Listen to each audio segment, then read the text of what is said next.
ನಿನ್ನ ಸ್ಮೃತಿಯು ಬಾಬಾ ನೀಡುತ್ತಿದೆ ಮನಕ್ಕೆ ಶಾಂತಿ. ಶೀತಲದ ಅಲೆಗಳನ್ನು ಕ್ಷಣ ಕ್ಷಣವೂ ಸನಿಹ ತಂದು ನಿನ್ನ ಸ್ಮೃತಿಯು ಬಾಬಾ.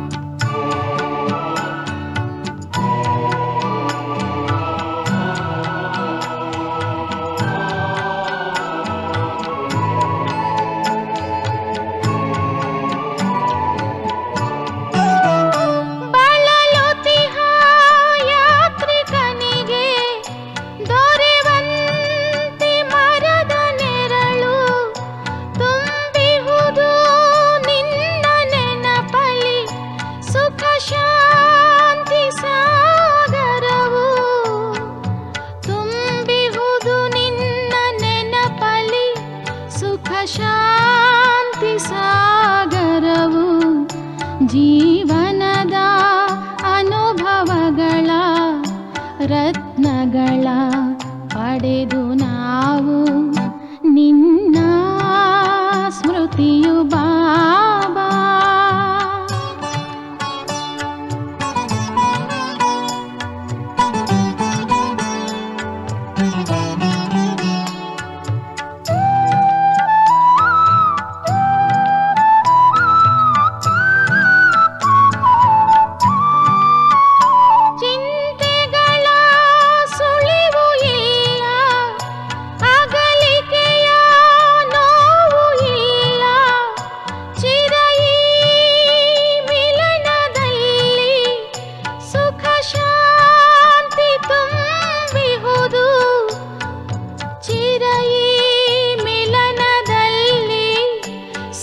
ಶಾಂತಿ ತುಂಬಿಹುದು ಅವಿನಾಶಿ ಗಳಿಕೆಯನ್ನು ನಿನ್ನಿಂದ ಪಡೆದು ನಾವು ನಿನ್ನ ಸ್ಮೃತಿಯು ಬಾಬಾ.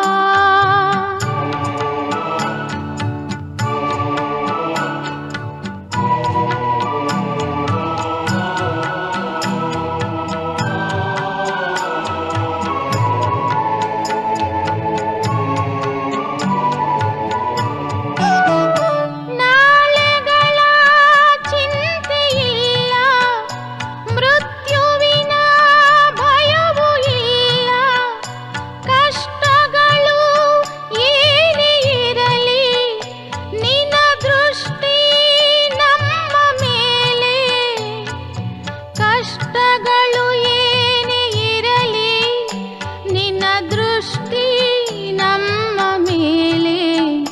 ಭೌತಿಕದ ಈ ಪ್ರಪಂಚವ ತೊರೆದಿಹೆವು ನಾವು ದೂರ ನಿನ್ನ ಸ್ಮೃತಿಯು ಬಾಬಾ ನೀಡುತ್ತಿದೆ ಮನಕ್ಕೆ ಶಾಂತಿ. ನಿನ್ನ ಸ್ಮೃತಿಯು ಬಾಬಾ ನೀಡುತ್ತಿದೆ ಮನಕ್ಕೆ ಶಾಂತಿ. ಶೀತಲದ ಅಲೆಗಳನ್ನು ಕ್ಷಣ ಕ್ಷಣವೂ ಸನಿಹ ತಂದು ನಿನ್ನ ಸ್ಮೃತಿಯು ಬಾಬಾ. ಓಂ ಶಾಂತಿ. ಇಂದಿನ ದಿನಾಂಕ 20/11/2024. ಪ್ರಾರ್ಥ ಮುರಳಿ ಬಾಪ್ತಾದ ಮಧುಬನ. ಮಧುರ ಮಕ್ಕಳೇ, ಮನ್ಮನಾಭವ ವಶೀಕರಣ ಮಂತ್ರದಿಂದಲೇ ನೀವು ಮಾಯೆಯ ಮೇಲೆ ಜಯ ಗಳಿಸಲು ಸಾಧ್ಯವಿದೆ. ಈ ಮಹಾಮಂತ್ರವನ್ನು ಎಲ್ಲರಿಗೂ ನೆನಪು ತರಿಸಿ. ಪ್ರಶ್ನೆ: ಈ ಬೇಹದ್ದಿನ ನಾಟಕದಲ್ಲಿ ಎಲ್ಲದಕ್ಕಿಂತ ಬಲಶಾಲಿಯಾದಂತಹ ನೌಕರರು ಯಾರ್ಯಾರು ಆಗಿದ್ದಾರೆ ಮತ್ತು ಹೇಗೆ? ಉತ್ತರ: ಈ ಹಳೆಯ ಪ್ರಪಂಚವನ್ನು ಸ್ವಚ್ಛಗೊಳಿಸಲು ಎಲ್ಲದಕ್ಕಿಂತ ಬಲಶಾಲಿಯಾದ ನೌಕರರೆಂದರೆ ಪ್ರಾಕೃತಿಕ ವಿಕೋಪಗಳಾಗಿವೆ. ಭೂಮಿ ಅಲುಗಾಡುತ್ತದೆ, ಪ್ರವಾಹ ಬರುತ್ತದೆ, ನಂತರ ಸ್ವಚ್ಛವಾಗಿ ಬಿಡುತ್ತದೆ. ಇದಕ್ಕಾಗಿ ಭಗವಂತನು ಯಾರಿಗೂ ಸಹ ಸಲಹೆಯನ್ನು ಅಥವಾ ಸೂಚನೆಯನ್ನೇನು ಕೊಡುವುದಿಲ್ಲ. ತಂದೆಯು ಮಕ್ಕಳನ್ನು ಹೇಗೆ ನಾಶ ಮಾಡುತ್ತಾರೆ? ಇದು ಡ್ರಾಮಾದ ಪಾತ್ರವಾಗಿದೆ, ರಾವಣ ರಾಜ್ಯವಲ್ಲವೇ? ಇದಕ್ಕೆ ಈಶ್ವರನ ಪ್ರೇರಣೆ ಎಂದು ಹೇಳುವುದಿಲ್ಲ. ಓಂ ಶಾಂತಿ. ತಂದೆಯೇ ಮಕ್ಕಳಿಗೆ ತಿಳಿಸಿಕೊಡುತ್ತಾರೆ, ಮಕ್ಕಳೇ ಮನ್ಮನಾಭವ. ಮಕ್ಕಳು ತಂದೆಗೆ ಕುಳಿತು ತಿಳಿಸುತ್ತಾರೆಂದಲ್ಲ, ಮಕ್ಕಳು ಶಿವತಂದೆ ಮನ್ಮನಾಭವ ಎಂದು ಹೇಳುವುದಿಲ್ಲ. ಮಕ್ಕಳು ಪರಸ್ಪರ ಕುಳಿತು ವಾರ್ತಾಲಾಪ ಮಾಡುತ್ತೀರಿ, ಸಲಹೆಯನ್ನು ನೀಡುತ್ತೀರಿ. ಆದರೂ ಮೂಲ ಮಂತ್ರವೇನಿದೆ ಅದನ್ನು ತಂದೆಯೇ ನೀಡುತ್ತಾರೆ.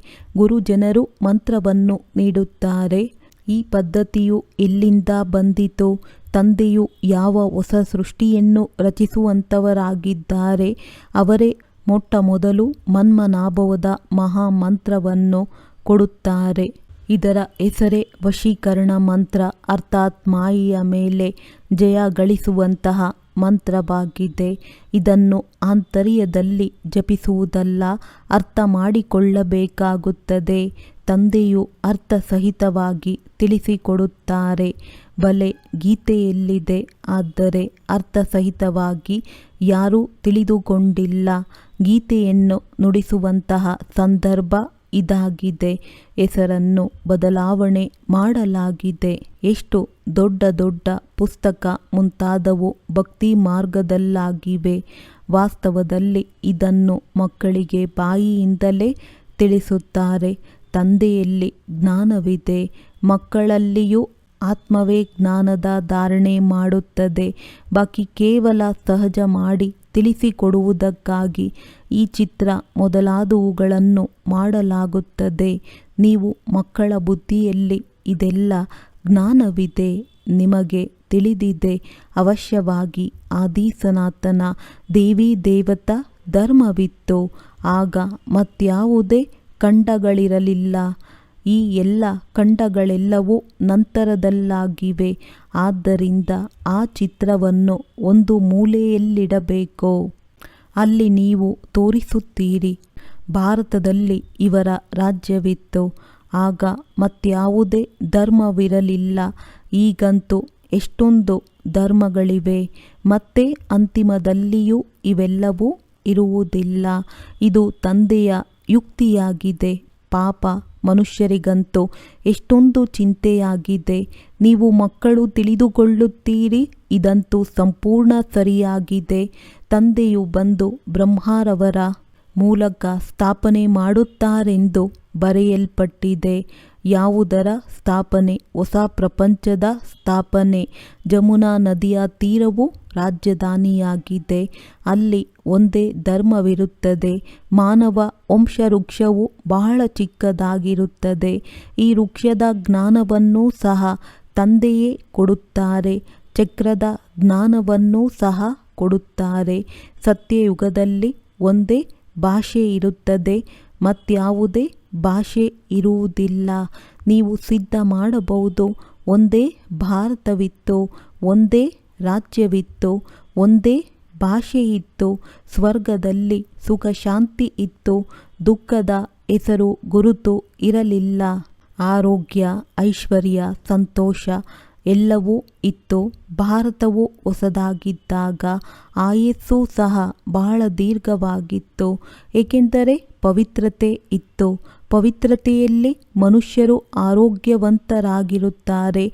ಅಪವಿತ್ರತೆಯಲ್ಲಿ ನೋಡಿ ಮನುಷ್ಯರ ಗತಿಯೇನಾಗಿ ಬಿಡುತ್ತದೆ. ಕುಳಿತಿದ್ದಂತೆಯೇ ಅಕಾಲ ಮೃತ್ಯುವಾಗಿ ಬಿಡುತ್ತದೆ. ಯುವಕರು ಸಹ ಸಾಯುತ್ತಾರೆ. ಎಷ್ಟೊಂದು ದುಃಖವಾಗುತ್ತದೆ. ಸತ್ಯಯುಗದಲ್ಲಿ ಅಕಾಲ ಮೃತ್ಯುವಾಗುವುದಿಲ್ಲ, ಪೂರ್ಣಾಯಸ್ಸಿರುತ್ತದೆ.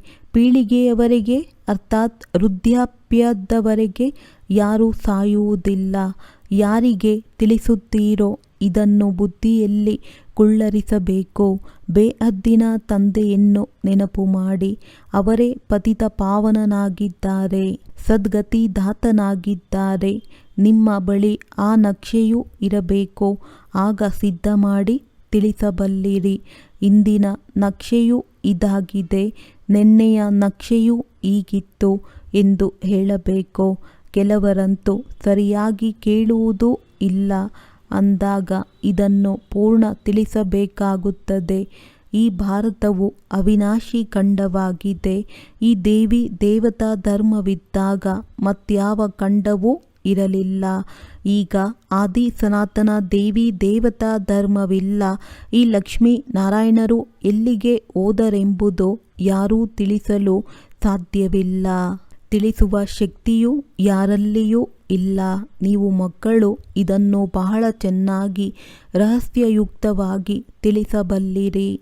ಇದರಲ್ಲಿ ತಬ್ಬಿಬ್ಬಾಗುವ ಅವಶ್ಯಕತೆ ಇಲ್ಲ. ನೀವು ಎಲ್ಲವನ್ನೂ ಅರಿತಿದ್ದೀರಿ ಮತ್ತು ಅನ್ಯರಿಗೂ ಸಹ ಹೇಳಬಲ್ಲಿರಿ. ಇವರು ಎಲ್ಲಿ ಹೋದರೆಂದು ನೀವು ಯಾರನ್ನಾದರೂ ಪ್ರಶ್ನಿಸಿದರೆ ನಿಮ್ಮ ಪ್ರಶ್ನೆಯನ್ನು ಕೇಳಿ ಚಕಿತರಾಗಿ ಬಿಡುತ್ತಾರೆ. ಹೇಗೆ ಇವರು 84 ಜನ್ಮಗಳನ್ನು ತಿಳಿದುಕೊಳ್ಳುತ್ತಾರೆ ಎಂಬುದನ್ನು ನೀವಂತೂ ನಿಶ್ಚಯದಿಂದ ತಿಳಿಸುತ್ತೀರಿ. ನೀವು ತಕ್ಷಣ ಹೇಳುತ್ತೀರಿ, ಸತ್ಯಯುಗ ಹೊಸ ಪ್ರಪಂಚದಲ್ಲಿ ನಮ್ಮ ರಾಜ್ಯವಿತ್ತು. ಒಂದೇ ಆದಿ ಸನಾತನ ದೇವಿ ದೇವತಾ ಧರ್ಮವಿತ್ತು. ಅಲ್ಲಿ ಯಾವುದೇ ಧರ್ಮವಿರಲಿಲ್ಲ. ಎಲ್ಲವೂ ಹೊಸದಾಗಿತ್ತು. ಪ್ರತಿಯೊಂದು ವಸ್ತುವು ಸತೋಪ್ರಧಾನವಾಗಿರುತ್ತದೆ. ಚಿನ್ನವೂ ಸಹ ಎಷ್ಟೊಂದು ಹೇರಳವಾಗಿರುತ್ತದೆ, ಎಷ್ಟು ಸಹಜವಾಗಿ ಸಿಗುತ್ತದೆ. ಅದರ ಇಟ್ಟಿಗೆಗಳಿಂದ ಮನೆಗಳು ನಿರ್ಮಾಣವಾಗುತ್ತದೆ. ಅಲ್ಲಂತೂ ಎಲ್ಲವೂ ಚಿನ್ನದಿಂದ ಮಾಡಲ್ಪಟ್ಟಿರುತ್ತದೆ. ಗಣಿಗಳೆಲ್ಲವೂ ಹೊಸದಾಗಿರುತ್ತದೆ ಎಲ್ಲವೇ. ಸತ್ಯಯುಗದಲ್ಲಿ ಬಹಳಷ್ಟು ಅಪ್ಪಟ ಚಿನ್ನವಿರುವ ಕಾರಣ ನಕಲಿ ಚಿನ್ನವನ್ನು ಅಲ್ಲಿ ತಯಾರು ಮಾಡುವುದಿಲ್ಲ. ಇಲ್ಲಂತೂ ಅಪ್ಪಟ ಚಿನ್ನದ ಹೆಸರೇ ಇಲ್ಲ. ಎಲ್ಲವೂ ನಕಲಿಯ ಪ್ರಭಾವವಿದೆ. ಆದ್ದರಿಂದಲೇ ಸುಳ್ಳು ಮಾಯೆ, ಸುಳ್ಳು ಶರೀರವೆಂದು ಹೇಳಲಾಗುತ್ತದೆ. ಸಂಪತ್ತು ಸಹ ಸುಳ್ಳಾಗಿದೆ. ವಜ್ರರತ್ನಗಳು ಇಂತಿಂತಹ ಪ್ರಕಾರದವೂ ಬರುತ್ತವೆ. ಅಪ್ಪಟ ಯಾವುದು ಮತ್ತು ನಕಲಿ ಯಾವುದೆಂದು ಅರ್ಥವಾಗುವುದೇ ಇಲ್ಲ. ಇಷ್ಟೊಂದು ಶೋ ಇರುತ್ತದೆ. ಅದರಲ್ಲಿ ಯಾವುದು ಸತ್ಯ ಯಾವುದು ನಕಲಿ ಎಂದು ಗುರುತಿಸುವುದಕ್ಕೆ ಸಾಧ್ಯವಾಗುವುದಿಲ್ಲ. ಸತ್ಯಯುಗದಲ್ಲಿ ಈ ನಕಲಿ ವಸ್ತುಗಳಿರುವುದಿಲ್ಲ. ವಿನಾಶವಾದಾಗ ಎಲ್ಲವೂ ಭೂಮಿಯಲ್ಲಿ ಹೊರಟು ಹೋಗುತ್ತವೆ. ಇಷ್ಟೊಂದು ದೊಡ್ಡ ದೊಡ್ಡ ಕಲ್ಲು, ವಜ್ರ ಇತ್ಯಾದಿಗಳು ಮನೆಗಳಿಗೆ ಹಾಕಿರುತ್ತಾರೆ. ಅದೆಲ್ಲವೂ ಎಲ್ಲಿಂದ ಬಂದಿರಬಹುದು? ಯಾರು ಅದೆಲ್ಲವನ್ನು ಕತ್ತರಿಸಿರಬಹುದು? ಭಾರತದಲ್ಲಿಯೂ ಸಹ ಅನುಭವಿಗಳು ಅನೇಕರಿದ್ದಾರೆ. ಬುದ್ಧಿವಂತರಾಗುತ್ತಾ ಹೋಗುತ್ತಾರೆ. ಆ ಬುದ್ಧಿವಂತಿಕೆಯನ್ನು ಇಲ್ಲಿಂದಲೇ ತೆಗೆದುಕೊಂಡು ಹೋಗುತ್ತಾರಲ್ಲವೇ. ಕಿರೀಟ ಇತ್ಯಾದಿಗಳನ್ನು ಕೇವಲ ವಜ್ರಗಳಿಂದ ಮಾಡಿರುವುದಿಲ್ಲ. ಬಹಳಷ್ಟು ಪರಿಶುದ್ಧ ಸತ್ಯ ವಜ್ರಗಳಿಂದ ಮಾಡಲ್ಪಟ್ಟಿರುತ್ತದೆ. ಈ ವಿದ್ಯುತ್, ಟೆಲಿಫೋನ್, ವಾಹನಗಳು ಮೊದಲಾದವುಗಳೇನೂ ಮೊದಲಿರಲಿಲ್ಲ. ಬ್ರಹ್ಮ ಬಾಬರವರ ಇದೊಂದೇ ಜೀವನದಲ್ಲಿ ಏನೇನು ಬೆಳಕಿಗೆ ಬಂದಿದೆ. 100 ವರ್ಷಗಳಲ್ಲಿಯೇ ಇದೆಲ್ಲವೂ ಹೊರಬಂದಿದೆ. ಸತ್ಯಯುಗದಲ್ಲಂತೂ ಬಹಳಷ್ಟು ಅನುಭವಿಗಳಿರುತ್ತಾರೆ. ಕಲಿಯುತ್ತಿರುತ್ತಾರೆ, ಬುದ್ಧಿವಂತರಾಗುತ್ತಿರುತ್ತಾರೆ. ಇದನ್ನೂ ಸಹ ಮಕ್ಕಳಿಗೆ ಸಾಕ್ಷಾತ್ಕಾರ ಮಾಡಿಸಲಾಗುತ್ತದೆ. ಅಲ್ಲಿ ಪುಷ್ಪಕ ವಿಮಾನ, ಹೆಲಿಕಾಪ್ಟರ್ಗಳು ಸಹ ಪೂರ್ಣ ರಕ್ಷಣೆಯಿಂದ ಕೂಡಿರುತ್ತದೆ. ಮಕ್ಕಳು ಸಹ ಬಹಳ ಸತೋಪ್ರಧಾನ, ಸೂಕ್ಷ್ಮ ಬುದ್ಧಿಯವರಾಗಿರುತ್ತಾರೆ. ಸ್ವಲ್ಪ ಮುಂದೆ ಹೋಗಿ, ಆಗ ಎಲ್ಲವೂ ನಿಮಗೆ ಸಾಕ್ಷಾತ್ಕಾರಗಳಾಗುತ್ತಾ ಇರುತ್ತದೆ. ಹೇಗೆ ತಮ್ಮ ದೇಶದ ಸಮೀಪಕ್ಕೆ ಬರುತ್ತಿರುವಾಗ ಗಿಡ ಮರಗಳೆಲ್ಲವೂ ಕಾಣುತ್ತದೆ ಎಲ್ಲವೇ. ಈಗ ಮನೆಯು ಬಂದಿತೆಂದರೆ ಬಂದಿತು, ಹತ್ತಿರ ಬಂದು ತಲುಪಿದ್ದೇವೆಂದು ಒಳಗೆ ಖುಷಿಯಾಗುತ್ತಿರುತ್ತದೆ. ಹಾಗೆಯೇ ಅಂತಿಮದಲ್ಲಿ ನಿಮಗೂ ಇಂತಹ ಸಾಕ್ಷಾತ್ಕಾರಗಳಾಗುತ್ತಾ ಇರುತ್ತವೆ. ಮಕ್ಕಳು ತಿಳಿದುಕೊಂಡಿದ್ದೀರಿ, ತಂದೆಯು ಪ್ರಿಯಾತಿ ಪ್ರಿಯನಾಗಿದ್ದಾರೆ, ಪರಮ ಆತ್ಮನಾಗಿದ್ದಾರೆ. ಅವರನ್ನು ಎಲ್ಲರೂ ನೆನಪು ಮಾಡುತ್ತಾರೆ. ಭಕ್ತಿ ಮಾರ್ಗದಲ್ಲಿ ಪರಮಾತ್ಮನನ್ನು ನೀವೂ ಸಹ ನೆನಪು ಮಾಡುತ್ತಿದ್ದೀರಲ್ಲವೇ. ಆದರೆ ಅವರು ದೊಡ್ಡ ರೂಪದಲ್ಲಿದ್ದಾರೆಯೋ ಅಥವಾ ಚಿಕ್ಕ ರೂಪದಲ್ಲಿದ್ದಾರೆಯೋ ಗೊತ್ತಿಲ್ಲ. ಭ್ರುಕುಟಿಯ ಮಧ್ಯದಲ್ಲಿ ಹೊಳೆಯುತ್ತಿರುವ ನಕ್ಷತ್ರವೆಂದು ಹೇಳುತ್ತಾರೆಂದರೆ ಅವಶ್ಯವಾಗಿ ಬಿಂದು ರೂಪದಲ್ಲಿಯೇ ಇದ್ದಾರಲ್ಲವೇ. ಅವರಿಗೆ ಪರಮ ಆತ್ಮ ಅರ್ಥಾತ್ ಪರಮಾತ್ಮನೆಂದು ಹೇಳಲಾಗುತ್ತದೆ. ಅವರಲ್ಲಿ ಎಲ್ಲ ವಿಶೇಷತೆಗಳಿವೆ. ಜ್ಞಾನಸಾಗರನಾಗಿದ್ದಾರೆ. ಯಾವ ಜ್ಞಾನವನ್ನು ತಿಳಿಸುತ್ತಾರೆ ಅವರು ಬಂದು ತಿಳಿಸಿದಾಗಲೇ ತಿಳಿಯುತ್ತದೆ ಎಲ್ಲವೇ.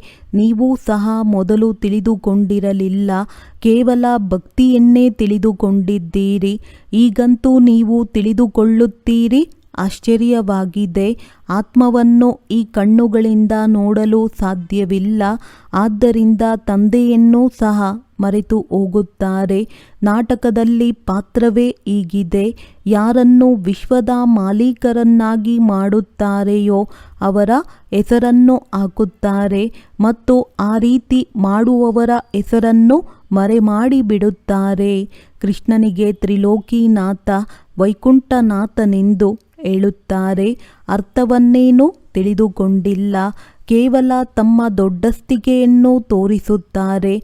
ಭಕ್ತಿ ಮಾರ್ಗದಲ್ಲಿ ಕುಳಿತು ಅನೇಕ ಮಾತುಗಳನ್ನು ರಚಿಸಿದ್ದಾರೆ ಮತ್ತು ಹೇಳುತ್ತಾರೆ, ಭಗವಂತನಲ್ಲಿ ಇಷ್ಟೊಂದು ಶಕ್ತಿ ಇದೆ. ಅವರು ಕೋಟಿ ಸೂರ್ಯ ತೇಜೋಮಯನಾಗಿದ್ದಾರೆ. ಎಲ್ಲರನ್ನೂ ಅವರು ಭಸ್ಮ ಮಾಡಬಲ್ಲರು ಎಂದು ಹೇಳಿ ಇಂತಿಂತಹ ಮಾತುಗಳನ್ನು ರಚಿಸಿ ಬಿಟ್ಟಿದ್ದಾರೆ. ತಂದೆಯು ತಿಳಿಸುತ್ತಾರೆ, ನಾನು ಮಕ್ಕಳ ಭಸ್ಮ ಮಾಡುವುದಾದರೂ ಹೇಗೆ? ಇದಂತೂ ಸಾಧ್ಯವೇ ಇಲ್ಲ. ಮಕ್ಕಳನ್ನು ತಂದೆಯು ವಿನಾಶ ಮಾಡುವರೇ ಇಲ್ಲ. ಇದಂತೂ ನಾಟಕದಲ್ಲಿ ಪಾತ್ರವಿದೆ.